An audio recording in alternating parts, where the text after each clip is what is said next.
सभी का तहे दिल से स्वागत है। तो आज हम एग फिंगर्स कैसे बनते हैं वो आज हम देखेंगे, जो बिना झंझट फटाफट से बन जाते हैं। और एग फिंगर्स बनाने के लिए सबसे पहले हमें अंडों का बैटर तैयार करना है। तो उसके लिए हमने यहाँ पर 6 अंडे ले लिए हैं। तो बैटर बनाने के लिए हमने यहाँ पर एक बड़ा सा बाउल ले लिया है और इसके अंदर हमने जो 6 अंडे लिए थे तो उसे हमें इसमें तोड़ के डाल देना है। तो एक एक अंडे हम तोड़ के इसमें डाल देंगे। तो सारे 6 अंडों को हमने तोड़ लिया है और अब हमें इन्हें फेंट लेना है। तो सारे 6 अंडों को हमने अच्छे से फेंट लिया है और अब हमने यहाँ पर एक बड़ा प्याज लिया है बारीक कटा हुआ, और थोड़ा सा हरा वाला धनिया हमने बारीक कटा हुआ लिया है। तो इसे भी हमें इसमें डाल देना है।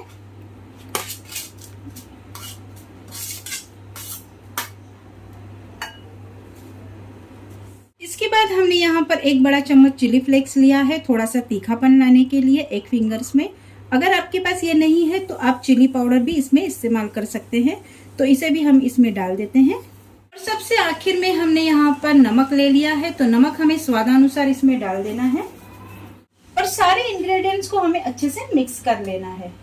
तो सारे इंग्रेडिएंट्स को अच्छे से मिक्स कर लेने के बाद अब हमें इस बैटर को स्टीम कर लेना है। तो बैटर को स्टीम करने के लिए हमने यहाँ पर एक रेक्टेंगल शेप का टिन ले लिया है और इसके अंदर हमें थोड़ा सा तेल डाल देना है और इसे हमें अच्छे से ग्रीस कर लेना है। तो केक टिन को अच्छे से ग्रीस कर लेने के बाद अब हमने यहाँ पर जो बैटर तैयार करके रखा है एग फिंगर्स का, तो इसे भी हमें इसमें डाल देना है।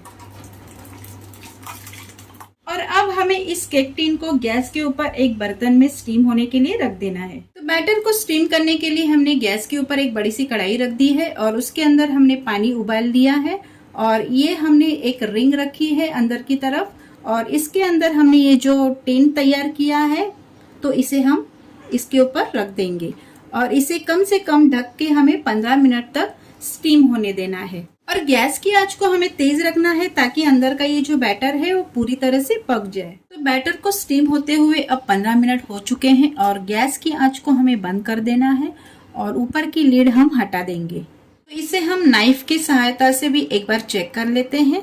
तो ये देखिए बहुत ही अच्छे से हमारे ये बैटर पक चुका है और अब हमें इसे पूरी तरह से बाहर निकाल के ठंडा होने देना है।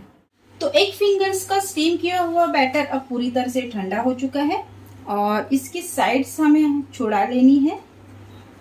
तो टिन के ऊपर एक प्लेट रख देंगे और इसे हम उल्टा कर लेंगे और इसे थोड़ा सा टैप करते हुए इसे निकाल लेंगे। तो स्टीम बैटर को हमने प्लेट के ऊपर निकाल लिया है और अब हमें इसकी कटिंग करनी है फिंगर्स के साइज में। तो एक इंच के साइज में हम इसकी कटिंग करेंगे।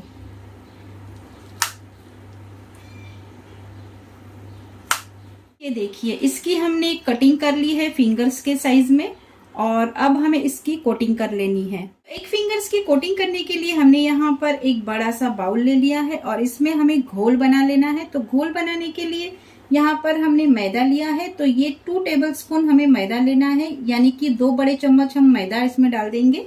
मैदा 2 चम्मच ले लेने के बाद अब हमने यहाँ पर कॉर्नफ्लोर लिया है, तो 2 बड़े चम्मच हमें इसमें कॉर्नफ्लोर भी डाल देना है।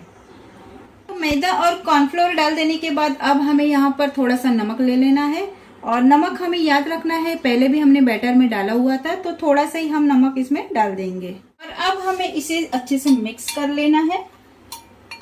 इसके बाद हमें इसमें थोड़ा थोड़ा पानी डालते हुए इसका एक घोल बना लेना है। तो थोड़ा थोड़ा अंदाजा लेते हुए ही पानी को डालना है इसमें। और ये देखिए इतनी कंसिस्टेंसी होनी चाहिए घोल की।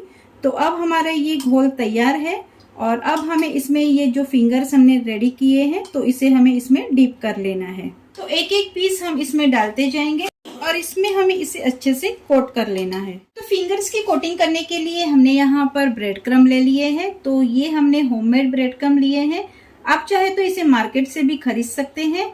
तो इसमें एक एक पीस हम कोट करते जाएंगे। कोटिंग करने के लिए हमने यहाँ पर स्क्वायर साइज में एक टिफिन ले लिया है और इसमें हमें ये सारे ब्रेड क्रम्स डाल देने हैं।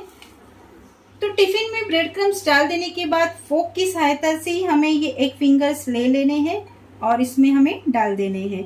और ध्यान रखना है कि हमें ये चम्मच की सहायता से नहीं उठाना है, वरना ये जो घोल है वो ज्यादा इसमें आ जाएगा। तो फोक की सहायता से ही हमें इसे उठाना है और ब्रेड क्रम्स में डाल देना है। अब हमें टिफिन के ढक्कन को बंद कर देना है और उसके बाद हमें इसे उलट पलट करके कोट कर लेना है। तो इस तरह से कोटिंग करने से क्या होगा, ये जो ब्रेड क्रम्स है वो एक्स्ट्रा के इसमें नहीं लगेंगे। जितनी जरूरत है उतने ही ब्रेड क्रम्स इसमें लग जाएंगे। तो अब हम टिफिन के ढक्कन को खोल देते हैं और ये देखिए जितनी जरूरत है उतनी ही कोटिंग हो गई है हमारी ये एग फिंगर्स की।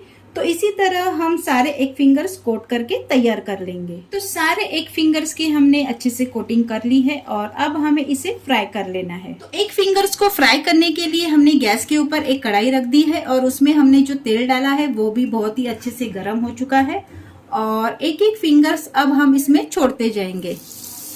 और गैस की आंच को हमें मीडियम ही रखना है और एक या दो ही फिंगर्स हम इसमें डालेंगे एक ही टाइम पे और इसे हमें फ्राई होने देना है।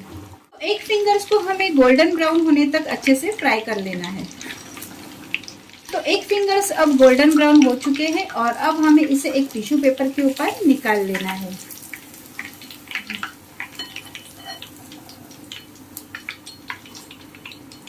तो सारे एक फिंगर्स फ्राई करके रेडी है और अब हमें इसकी प्लेटिंग कर लेनी है। तो सारे एक फिंगर्स की हमने प्लेटिंग कर ली है और इसे हमने टमाटो सॉस के साथ सर्व किया है। तो देखा आपने कितनी झटपट ये एग फिंगर्स तैयार हो जाते हैं।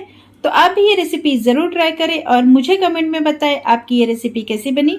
तो मिलते हैं अगले नेक्स्ट वीडियो में, तब तक के लिए always stay healthy and stay safe.